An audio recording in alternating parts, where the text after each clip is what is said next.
Okay, good morning. Welcome. I like Happy Pentecost Sunday. If you don't know what that is, I'm going to explain that to you here in just a little bit. But um, back in the 80s and 90s, probably the early 2000s as well, pretty much every church had a setup kind of like this. Um, there was what we called thrones. Did anybody ever experience that in church? You had there were seats on the stage. There's all the important people set up there. Um, our church was actually built.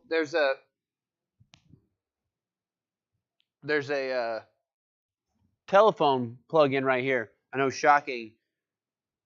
Phones used to be plugged into the wall. So there's a phone right here, and the sound booth was up there. And it was so anytime if you saw a pastor sitting on the stage and he picks up a phone, and you're like, what's going on? Well, he's talking to the Secret Service, and they work in the sound booth, and he's telling them how to adjust the sound and what's going on, so he doesn't have to say it over a microphone. Or there were some churches, like if you didn't have enough money to get a phone line put in, or you were after the fact, they would get a talkback microphone that would talk to uh, just directly to the sound booth. And so it's just a joke. We called them thrones. I thought I'd bring back the throne and be really awkward and just sit up here. I always thought it was kind of awkward that the pastor would sit, like you have the worship team and everybody leading, and there's a group of people that are like completely unassociated just sitting on the stage like, okay, what are you guys doing here? Wearing suits, staring at all of us. Like, yeah, they're counting. You have that section. Get a good tabulation of how many people are here. Fewer people, I think, left service in the middle and like wandered back and forth because they're watching. They're always watching. So anyway, I thought I'd make that good and awkward. It was fun. I always felt like that was kind of an exercise of authority in a lot of ways. Today, Pentecost Sunday, if you're not familiar with the story of Pentecost, it's actually we call it Pentecost because it's referred that way in the New Testament. Pentecost literally means the 50th day. And in the Old Testament, in the book of Leviticus chapter 23, it tells us this story of the festivals, the feasts, the celebrations. God teaches us how to celebrate and when are proper times to celebrate. There's a 7-week and 1 day celebration called the Feast of Weeks. Leviticus chapter 23 is where you find that. And the Feast of Weeks actually starts in verse 15 of Leviticus chapter 23. That's not where we're going to be today. We're going to find our way into Acts chapter 1, and we're going to finish in chapter 2, and we're also going to be in Luke chapter 23. So if you have questions about that, I will say it again. We're going to be in Acts chapter 1, and we're going to finish in chapter 2, and we're also going to be in Luke chapter 23. I say the back end, but in the book of Luke, everything is long. So we're going to be in verse 32 through 49 of Luke 23. You know, the thing about having a throne is it's only significant to someone if they're sitting on it. Right? For those of us who weren't a throne sitter, we were just people who were like, why are they sitting up there? Why? That's odd. But for a person who sits on a throne, it's an exercise of authority.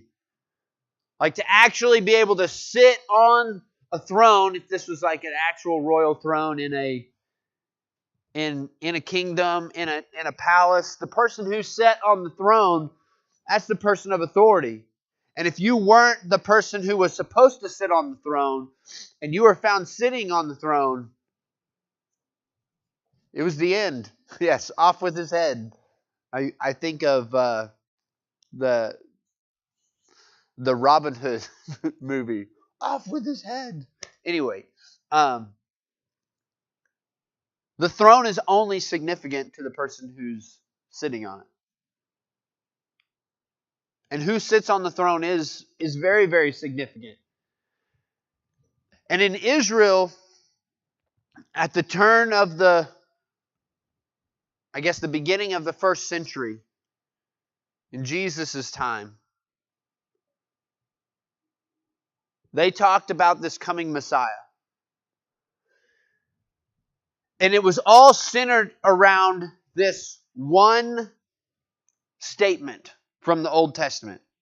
It was centered around 2 Samuel chapter 7, starting in verse 8. David has this heart to build God a house.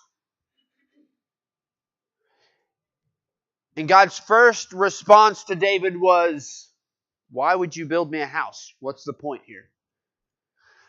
But then the heart of God is revealed in accepting. David's heart was, I live in this house built of cedar, this amazing house that has permanence, but God, you live in a tent.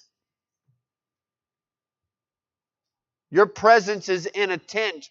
We should make a house for you that is beautiful and amazing. And here's the thing. In the tradition, David bought this field that was pretty much right next door to the temple. Or the temple where it was going to be built was like right next door to the palace.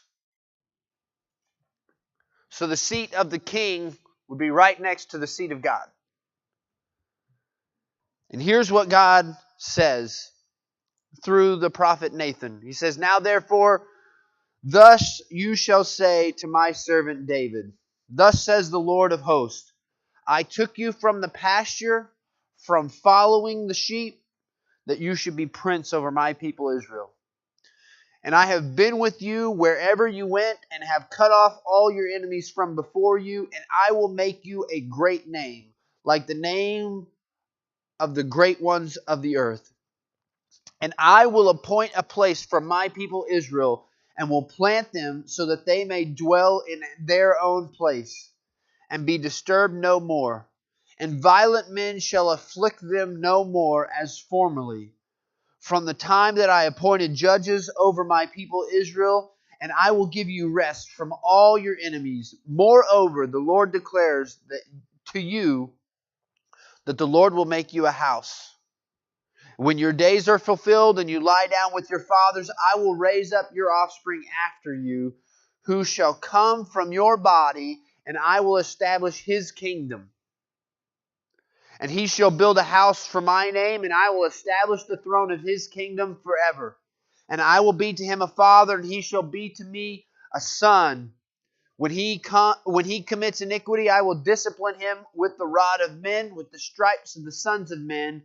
But my steadfast love will not depart from him, as I took it from Saul, whom I put away from before you. And your house and your kingdom shall be made sure forever before me. Your throne shall be established forever." This is the commitment of God to David. And of everything that was just said, the people of Israel heard that there would be someone that was an offspring of David, and that their throne be established forever. That's what they heard. And that's what they were looking for. They were looking for somebody to sit on the throne. And here's the thing about what was going on at that time.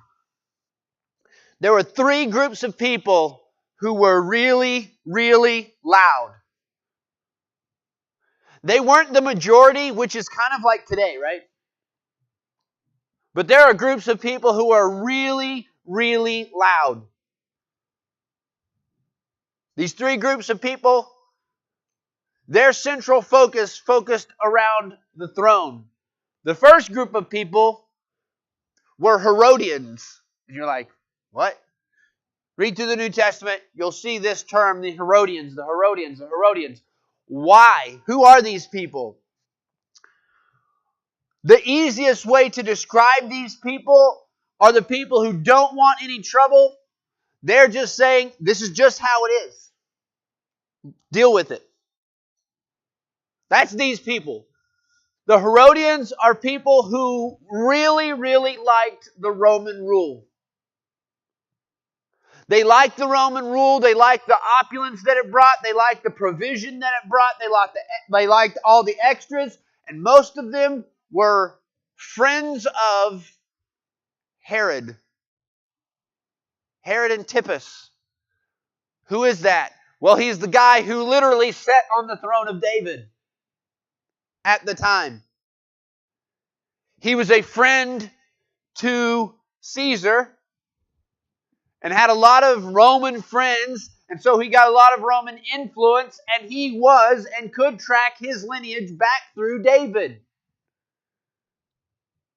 Not a good man, but he was in control. The thing about a person who sits on the throne is it's really important for him to stay on that throne, because in order for him to not be on that throne anymore, it only comes one way. And it's not by democratic election. It's by death. It's the only exit from the throne. Death or exile, which is the same as death.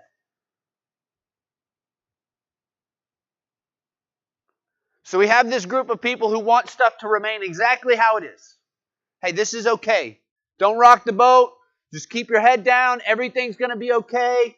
These are the Herodians. And they're loud. They're loud against another group of people, because this other group of people are known as the Zealots. And they are the underground. They're the insurrectionists. They're the, if you want it, you've got to take it. They are the group of people who are organizing a militia ready to overthrow the government. Sometimes it succeeds and sometimes it doesn't, right? What do they want? They don't just want Herod gone. They want the Romans gone too.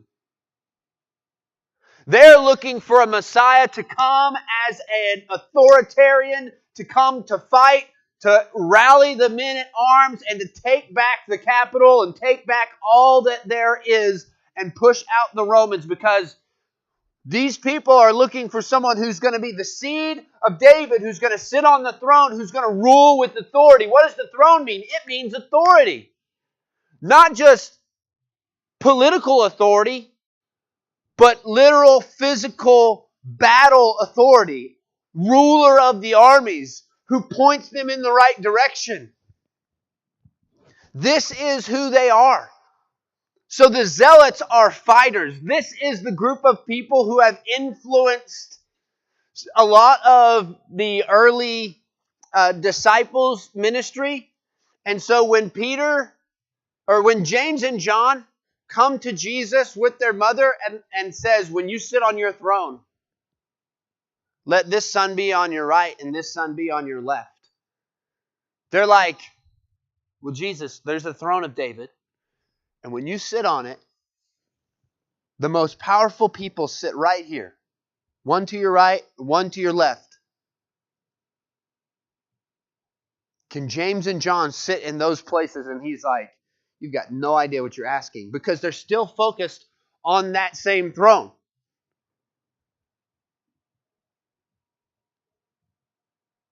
So you've got this loud group who says, don't change anything.